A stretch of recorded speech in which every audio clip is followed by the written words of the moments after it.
La Ciudad de México enfrenta un problema muy grave. Es impagable para casi todos ya. Soy Andrés Emo, bienvenidos a mi canal y hoy vamos a platicar de la gentrificación y la crisis de vivienda que tenemos en esta y otras ciudades de nuestro país. Vamos a verlo.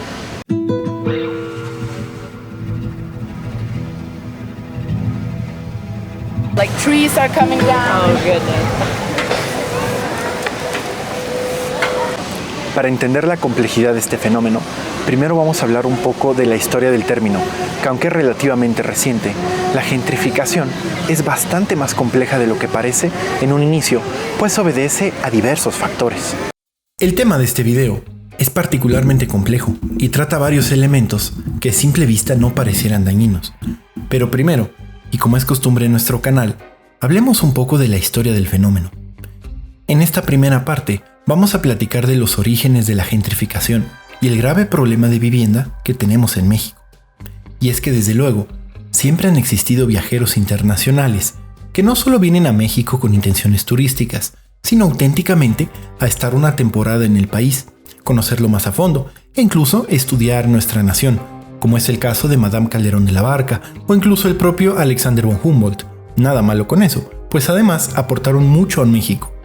Pero aquí estamos hablando de otra cosa, en nuestro país y particularmente en la Ciudad de México, pues la gentrificación lleva de la mano otra problemática muy compleja y es la enorme crisis de vivienda en la que vivimos, pero ya hablaremos de esto un poco más adelante.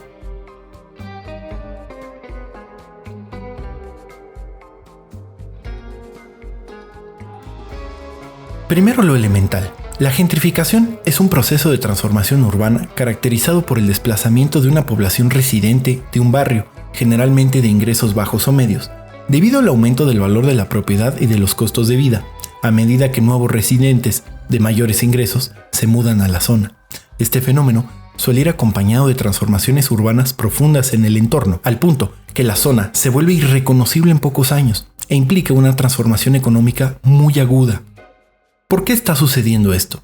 Bueno, la problemática de la gentrificación es solo una cara de un problema mucho más profundo que tenemos en México, y es el resultado también de 5 décadas perdidas en el tema de vivienda. Si bien muchos países en el mundo enfrentan fenómenos similares al de la gentrificación, en el caso de México, las viviendas se han encarecido mucho y su costo ha subido, además mucho más que el salario. Si bien esto es un fenómeno global, en México ha pegado como en pocos sitios del planeta. A esto le debemos sumar que la Ciudad de México es demasiado grande y lleva años expulsando habitantes. La población en números reales del antiguo Distrito Federal se quedó estancada desde el sismo de 1985, mientras que la del Estado de México se duplicó en estos mismos 35 años. Gran parte de este fenómeno puede ser explicado por el enorme costo de la vivienda en México. Según cifras del INEGI, solamente entre 1994 y 2024, el costo por metro cuadrado en la Ciudad de México, en promedio, pasó de 3,000 a más de 45,000 pesos, hecho que ha llevado a la ciudad que sea considerada una de las más caras del mundo. Pero, ¿por qué está pasando esto y qué tiene que ver en sí con la gentrificación?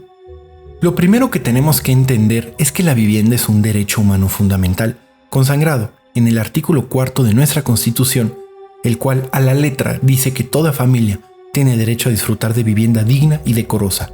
La ley establecerá los instrumentos y apoyos necesarios a fin de alcanzar tal objetivo. Y en la Carta Universal de los Derechos Humanos de la ONU, artículo 25, el cual México tiene suscrito, igualmente indica que toda persona tiene derecho a un nivel de vida adecuado, que le asegure, así como a su familia, la salud, el bienestar, y en especial la alimentación, el vestido y la vivienda, entre otras cosas.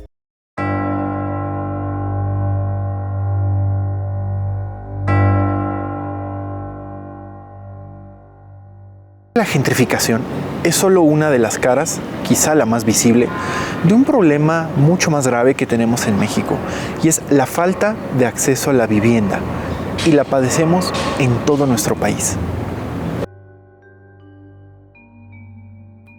Así que la crisis de acceso a la vivienda puede ser incluso violatoria de nuestra propia Constitución. Pero, ¿qué pasó? Hasta la década de los años 50, durante el llamado desarrollo estabilizador, el Estado mexicano se caracterizó por crear políticas que buscaban mantener la estabilidad macroeconómica mediante la combinación de crecimiento sostenido, baja inflación y estabilidad cambiaria, así como atender las necesidades más básicas de la población. Es más, casi toda la red eléctrica, las autopistas fundamentales, los aeropuertos, los grandes hospitales se construyeron o al menos se planearon durante este periodo. En términos de vivienda, también fue durante estos años que se construyeron, por ejemplo, la unidad habitacional de Tlatelolco, la de Villa Olímpica y la unidad de Independencia, entre muchas otras, en la cual, por cierto, tuve el honor de participar en el libro que analizó esta etapa de nuestro país en la que el Estado garantizaba no solo el acceso a la vivienda, sino que estas unidades se pensaban de forma holística, es decir, había hospitales, escuelas, grandes áreas verdes, conexión con el resto de la ciudad y un sistema completo de protección social que cubría a los trabajadores ante las eventualidades de la vida. Pero avanzamos en el tiempo y llegamos al llamado periodo neoliberal, donde si bien se tiene otros campos donde puede ser más polémico, en el aspecto de la vivienda sí fue muy claro, todo se entregó a manos privadas. Se le prohibió a las instituciones del Estado mexicano, como el Infonavit, la construcción, minimizándolos a solo el otorgamiento de créditos, y comenzó el gravísimo proceso de convertir el derecho humano a la vivienda en una mera mercancía.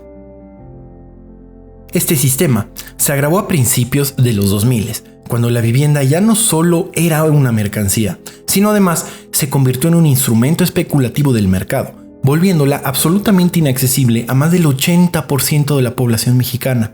A esto hay que sumarle que el crecimiento de nuestras ciudades en los últimos 50 años se dejó a manos de privados, cuyo único fin era crear utilidad sin tomar en cuenta características físicas, medioambientales, sociales y urbanas de nuestras ciudades, creando la catástrofe urbana que padecemos hoy en muchos de estos sitios. Y es que el problema de la vivienda no se trata solo de construir casas, es mucho más complejo. Desde el año 2000 hasta el 2012, se construyeron en México miles de viviendas de interés social en las afueras de muchas de nuestras ciudades, que con el tiempo se han vuelto auténticas ciudades fantasma, pues son viviendas prácticamente invivibles, algunas de ellas incluso sin servicios, lejos de las vías mínimas de comunicación y sin fuentes de trabajo cercanas.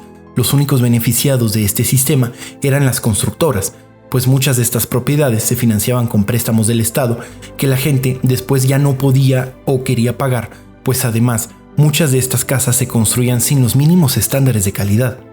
Es particularmente grave el caso de Casas Geo, por ejemplo, pero hubo muchos otros. El gran perjudicado era la o el trabajador que ejercía su crédito y después se volvía insostenible vivir ahí.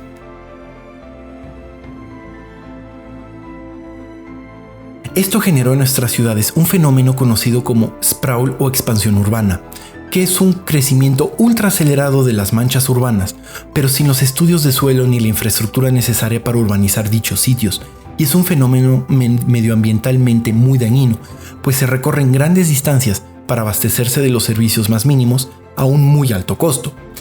Y aquí es donde la gentrificación comenzó a entrar, pues este crecimiento, en el mejor de los casos desorganizado, hizo que las antiguas zonas céntricas de nuestras ciudades, particularmente en la Ciudad de México, de pronto se volvieran deseables y se pusieran en la mira de las inmobiliarias.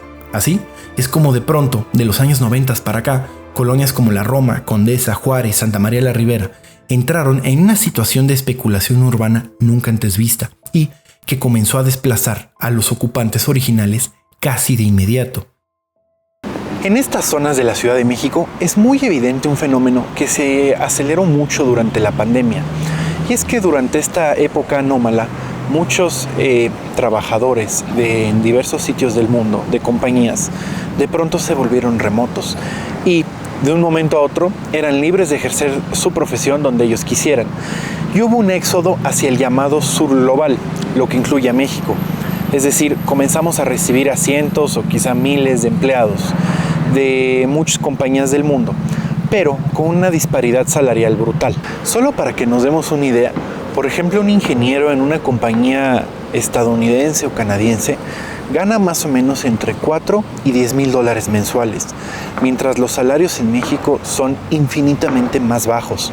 Y a esto le tenemos que sumar el hecho de estas recientes plataformas, en especial esa que empieza con A, que facilitaron mucho la supuesta estadía temporal, pero vuelta permanente, de estas personas. Y además aquí el tema es que a través de estas plataformas se evaden los cada vez más complejos requisitos que piden en México para que la gente pueda rentar o alquilar una propiedad de forma normal. De la mano de la gentrificación y con la llegada de estas plataformas, hay un impacto muy profundo en las zonas donde esto sucede. Se encarecen los precios y este fenómeno de personas que solamente están desde unos cuantos días hasta unos meses, pero que no tienen ninguna propiedad sobre el inmueble y por lo tanto ningún interés en los problemas permanentes de la zona, genera impactos muy profundos en sitios residenciales que no estaban acostumbrados a esta dinámica. Esa es la razón atrás de que la hotelería en general requiera tantos permisos y paguen también tantos impuestos, porque los hoteles y el hospedaje tienen un impacto muy alto en las ciudades y en las zonas o en las cuadras circundantes donde operan. El precio de las propiedades se volvió tan, pero tan alto, que generó un auténtico éxodo y desplazamiento masivo de la gente que históricamente vivió toda su vida en estas zonas. Y así, llegamos a la segunda década de este siglo, donde de pronto surgieron aplicaciones de las llamadas de estancia corta, que si bien no son desde luego todo el problema, sí lo agravaron mucho. La situación es que para los propietarios de viviendas en estas zonas en México, de pronto se volvió económicamente mucho más redituable rentar sus inmuebles en estas plataformas que el modelo tradicional de alquiler. Y aquí va otro dato muy duro.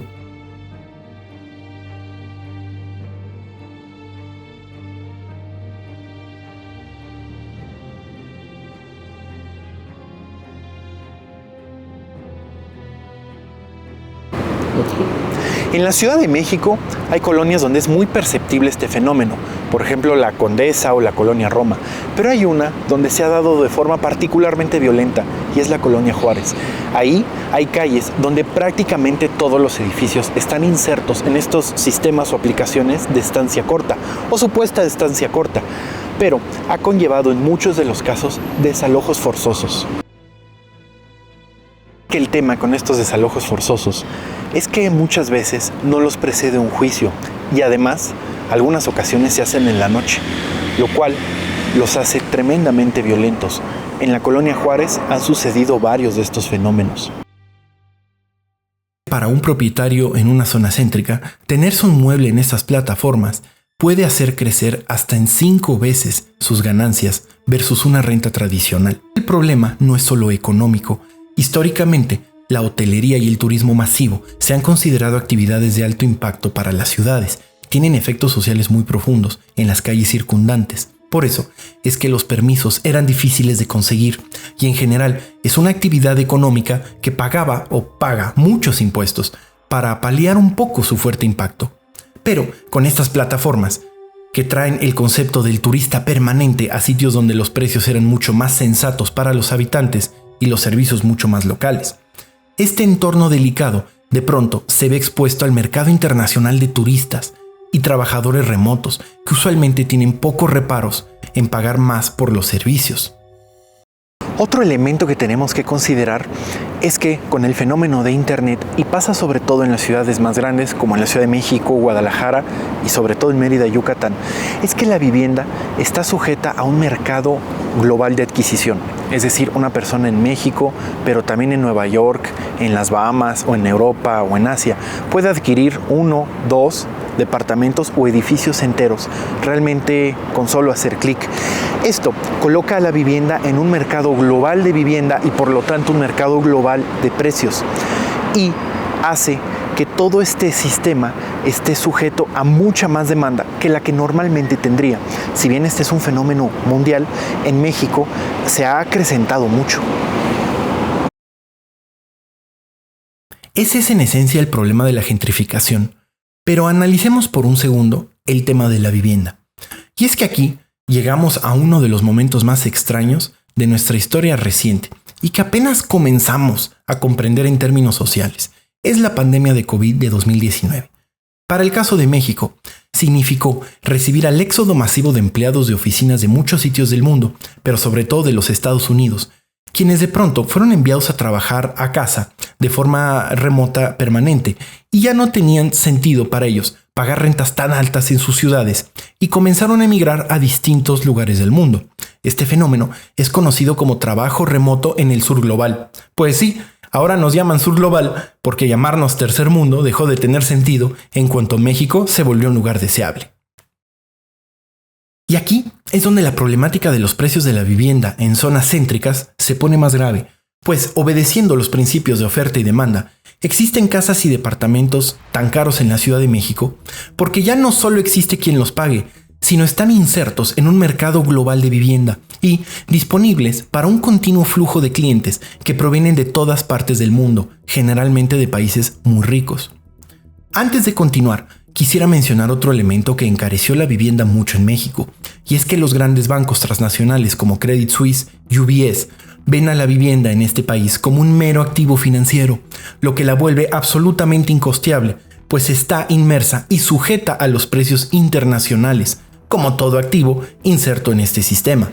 Además, desde la perspectiva bancaria internacional, la vivienda es vista como un mecanismo para depositar el valor de la inmensa concentración de la riqueza tan característica de este siglo, y es que en algún momento de los años 80 y en la cúspide del modelo neoliberal se instauró el derecho a la propiedad por encima del resto de los derechos en todo el mundo. Aquí va lo más complejo de este asunto. El sistema financiero colocó a todo lo inmobiliario como el mejor colateral para comprobar el sistema de balances que la banca tiene que demostrar ante las comisiones bancarias.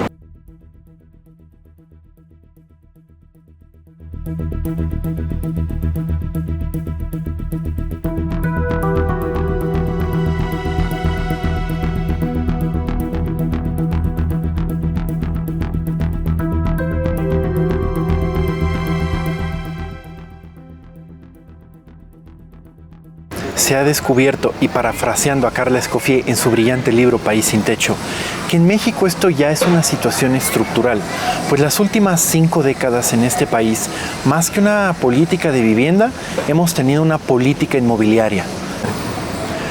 Y esto fue muy grave porque significó que la planeación de muchas de nuestras ciudades quedó más a merced de los deseos del mercado inmobiliario que de las necesidades reales de la gente que habitaba en dichos sitios. Nada más para que nos demos una idea de la gravedad del problema, se cree que en México 58% de los arrendamientos no tienen contrato, lo cual hace que no haya mucha claridad jurídica en todo este proceso. Estamos aquí viendo unos de los letreros, por ejemplo, colocados en el Parque México, y pues si podemos ver, casi todo está en inglés, de vez en cuando hay uno en español. Y a ver, el problema no es tanto ese, sino las implicaciones que tiene que sea la población extranjera la que tiene posibilidades de comprar de vivir en estas zonas y de comprar los servicios de esta colonia. Es tremendamente irónico cómo podemos ver estos letreros, los originales del parque aquí en México, en la colonia Condesa, de 1927, en un español bastante adecuado, en un momento de nuestra historia en donde se aborrecía cualquier otro idioma que no fuera español, sobre todo inglés. Por eso, por ejemplo, la colonia Chapultepec Heights tuvo que cambiar su nombre a las Lomas de Chapultepec, pues uno de los problemas para poblarla era precisamente este desprecio que algo estuviera en inglés.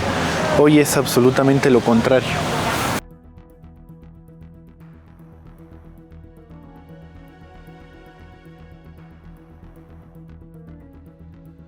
Ahora, quiero que veamos juntos estos mapas que hice con información pública del propio gobierno de la Ciudad de México. En este, por ejemplo, podemos observar la calificación que se le da al acceso a la infraestructura peatonal según cada colonia de la ciudad, siendo lo que vemos en azul como la más elevada. No es casualidad que también corresponde a varias de las zonas en las que se presenta fuertemente el fenómeno de gentrificación, pues a pesar de que en los últimos 50 años se devastó la Ciudad de México para darle prioridad al auto, las zonas donde nos sentimos a salvo de este peligro son siempre las más deseables para la vivienda. Este segundo mapa lo elaboré con el índice de marginación social según el último censo de vivienda del INEGI. Mientras más fuerte es el color rojo, mayor condición de marginación presenta la colonia. Y es que aquí podemos ver cómo las zonas ubicadas en la periferia presentan un fuerte fenómeno de marginación social, mientras las deseables zonas centrales de la ciudad están un poco más exentas de este conflicto. Aquí podemos ver el mismo mapa, pero incluyendo toda el área metropolitana.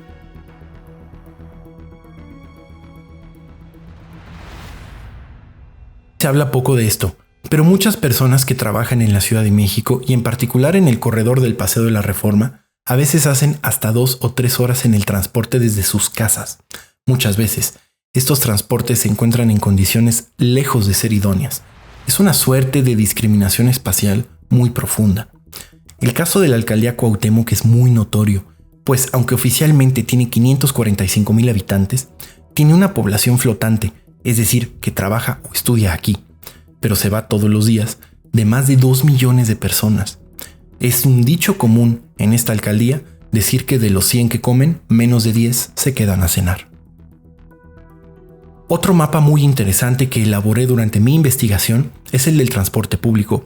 Mientras más azul la colonia, más tipos de transporte tiene la zona. Y este mapa nos ayuda también mucho a entender el colapso en el que se encuentra la zona metropolitana, pues es evidente la carencia de sistemas de transporte público adecuado más allá de las zonas centrales de nuestra ciudad. Como hemos visto, el tema de gentrificación es bien complejo y abre un abanico de posibles temas de nuestra ciudad que es tiempo de poner en la mesa. Según datos del propio INEGI, solamente el 16% de la población económicamente activa de la Ciudad de México puede adquirir vivienda en la alcaldía en la que trabaja. Así que no, esto está lejísimos de ser un tema de ahorrar, o de que te prives de tu café de la mañana y mejor ahorres para tu casa, pues con el precio promedio del metro cuadrado en la Ciudad de México en 45,000 pesos, una propiedad de 120 metros cuadrados asciende a más de 5 millones de pesos. Otro dato duro es que según la Organización Mundial de la Salud, cada ser humano necesita al menos 30 metros cuadrados de espacio mínimo para su sano desarrollo físico, mental y emocional. Es decir, que una familia de 4 integrantes requiere al menos 120 metros cuadrados para el sano desarrollo en su propiedad. Y, aunque esto varía según la cultura y el país, en la Ciudad de México ya venden propiedades de menos de 60 metros cuadrados a precios francamente de escándalo. En el siguiente video veremos las posibles soluciones que se han estado presentando a esta compleja temática de la crisis de vivienda y las instituciones del Estado mexicano que están haciendo frente a esta enorme dificultad que afecta a tanta gente. Así que en conclusión, por ahora te puedes tomar tu café favorito en paz. Esta no es ni remotamente la razón por la que no nos alcanza a comprar vivienda digna. Pero ahora cuéntame, ¿tú qué piensas? ¿Cuál ha sido tu experiencia con la gentrificación o al adquirir vivienda en nuestro país?